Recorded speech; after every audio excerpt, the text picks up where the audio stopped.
Green Bay shops, where the C628s come home for heavy maintenance and repairs. Years ago, the Northwestern's fleet of Fairbanks Morris H1666s called this home. Today, Green Bay cares for the C628s, as it has since they came to the Northwoods in 1975. Green Bay also maintains the EMDs assigned to the Lakeshore Division and has even overhauled 10-wheeler number 1385. Soon the shops will be closed as the Northwestern slims down from 9 divisions to 6. Already the shops are winding down. There's not much to do today until ESGBA arrives and half of its power comes into the house. Green Bay is capable of rebuilding a C628 from the flanges up, but today the 6725 is just coming in for its annual oil change. A locomotive is only as good as the shop that maintains it, so the story of the C628 is really the story of Green Bay.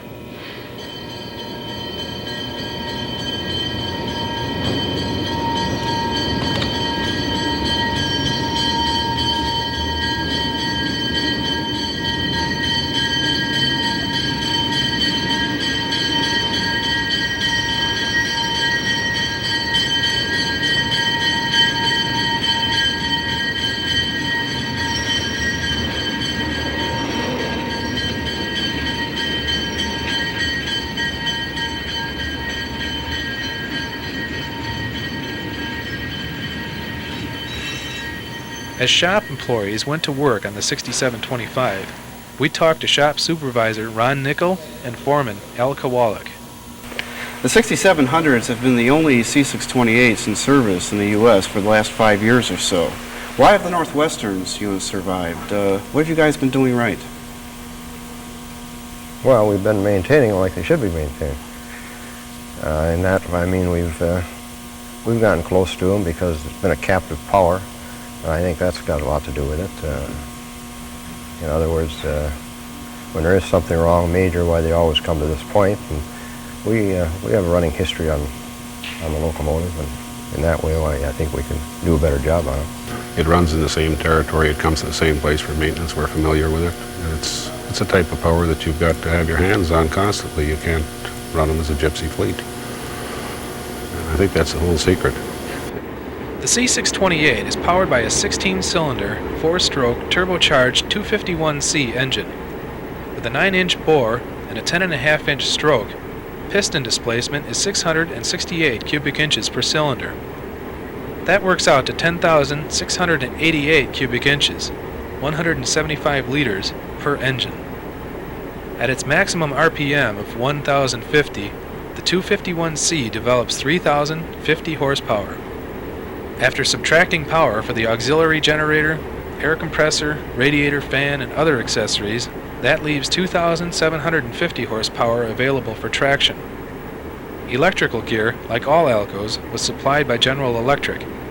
A model GT 586 main generator and 6 sturdy 752 traction motors. The C628, along with General Electric's U28B and U28C, was the most powerful single-engine locomotive with a straight DC transmission. Because of this, they had a very complicated electrical system with a lot of relay switching. Is this a high-maintenance area? Yeah, it is. Because of going through, starting out in series and going through shunting and into parallel and parallel shunting, the contactors do take a beating. And being used in dynamic braking also, they're back and forth from motoring to braking, and the contact tips are vulnerable. Do you know how many steps there are in the transition?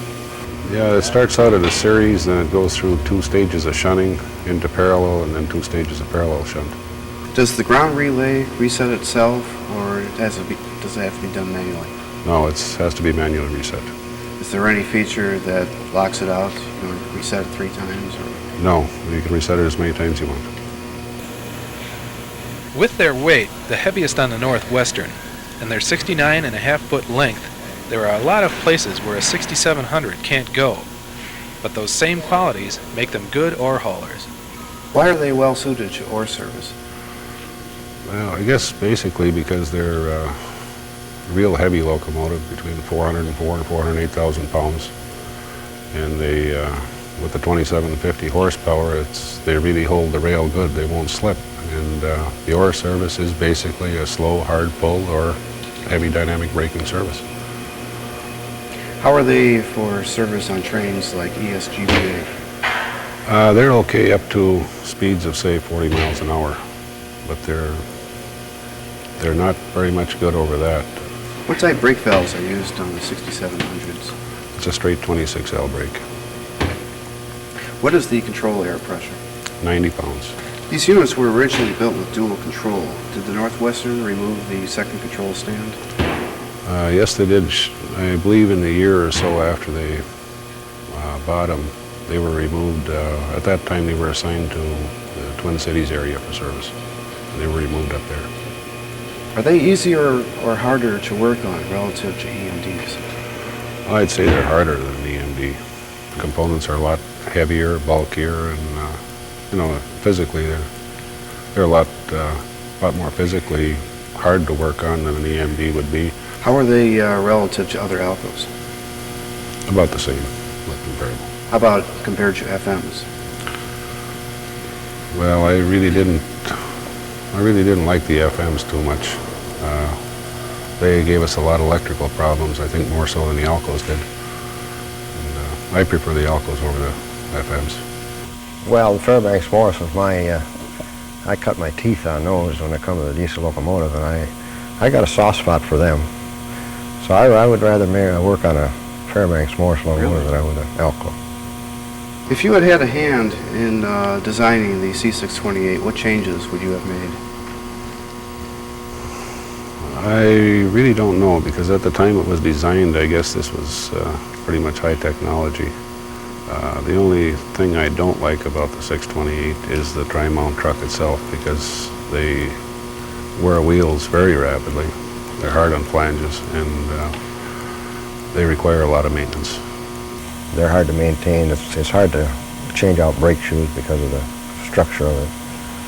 And changing wheels and traction wheels are much more difficult than what it is on other locomotives. As far as the change of wheel set, I don't think it would really make that much difference. It's the other work that goes with changing a wheel set on an Alco. EMD, you don't have as much welding and so forth on the equalizers as you do on an Alco. Every time you drop a wheel out of an Alco, you've got to build up equalizers, you've got to build up pedestals and box liners and so forth. On an EMD with the nylitron liners, they don't wear as much, and consequently it's a lot faster. Do the C628s have to go to proviso for wheel turns? If we have, as a rule here at this point, if we have more than two needing a turning at one time, then we'll send it to proviso. But if it's one or two wheels, we'll drop them out here, and we have a wheel lathe, and we'll turn them here. Here it's necessary to take the wheel sets out of the unit to turn them, is that right? Yes, yes. And that's not the case at proviso, I believe. No, there they have a wheel truing machine, and they turn them under the locomotive. Are parts difficult to obtain? Yeah, they're getting to be very hard to obtain, especially in some areas like the trucks and so forth, because there's not very many people supply parts for them anymore. What lengths do you have to go to get parts for these units? Well, at times a lot of it is special order. If we know that we need so many of something, we'll put in a special order for enough to last us for a period of time. A lot of it has been from units that have been retired through various vendors who cut up locomotives and so forth, and we buy the parts from them. Do you work with or have any contact with Green Bay and Western, trading parts or expertise? We did a lot of it in the past, not so much recently as our fleet has dwindled, but over the past 5 or 6 years we did a lot of horse trading back and forth. Do the C628s require special wheel sets? Yeah, they've got their own wheels. It's a 74-18 gear ratio, unlike the rest of the Northwestern fleet, which is mostly geared or has been geared to a 62-15. So you really can't interchange any parts with EMDs? No, there's no parts on an Alco that's interchangeable with an EMD. They're completely different. Do they start very easy? Very easy.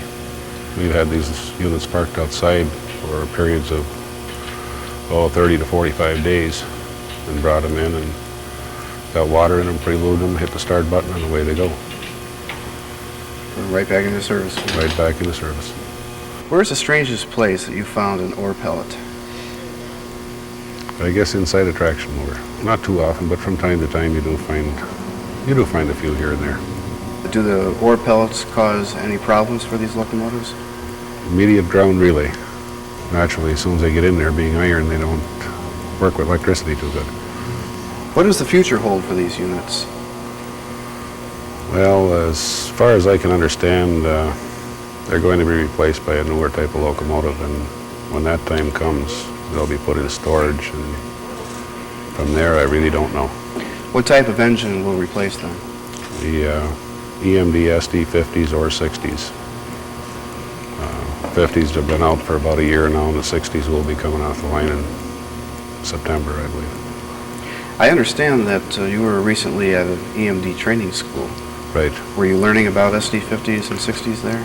Yeah, that's what it was basically for, the new electrical systems, that changes that have been made within the last few years on wheel creep systems and so forth. How would you compare the electrical system of an SD50 to that of a C628? Everything in the newer SDs is solid state. It's all modules. You don't have any control there, no pneumatic contactors. It's a completely different ballgame. It's to the point now where you really have to know a little bit about electronics to work on them. It's the days of the old electrician with a test light and a screwdriver is over. Do you think that's better or not as good as the old way of doing things? Well, I don't know. I guess it's hard to change, but I like the old way. But if everything works on them the way it's supposed to work, I'm sure it's going to be a lot better for the railroad and a lot easier to maintain.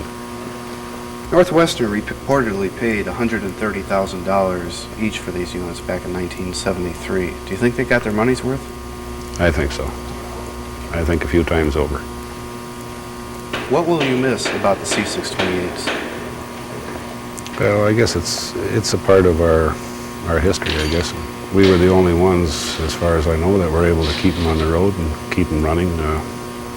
I know the Norfolk and Western had problems with them, but we've been able to keep them on the road, and I guess a little bit of pride in the fact that we could do it.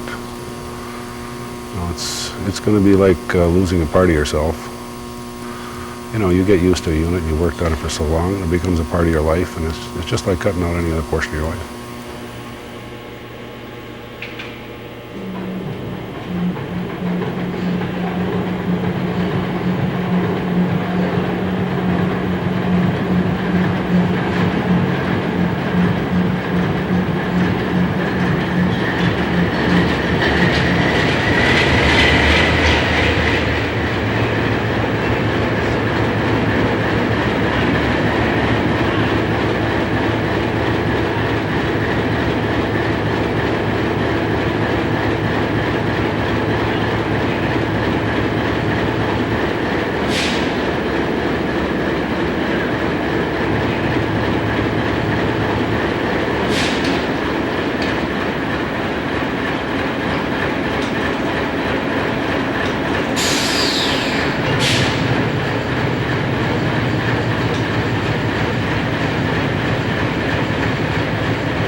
Is there anything you won't miss? No, I don't think so. I think I'll just miss them. Oh, I'll be sorry to see them go, yeah. Like I said, they've done a good job for us. They've been very reliable, I think, for the service they've been in. And we've had them captive here for 10 years. And they've been good to us, and it's kind of hard to see them go by the wayside.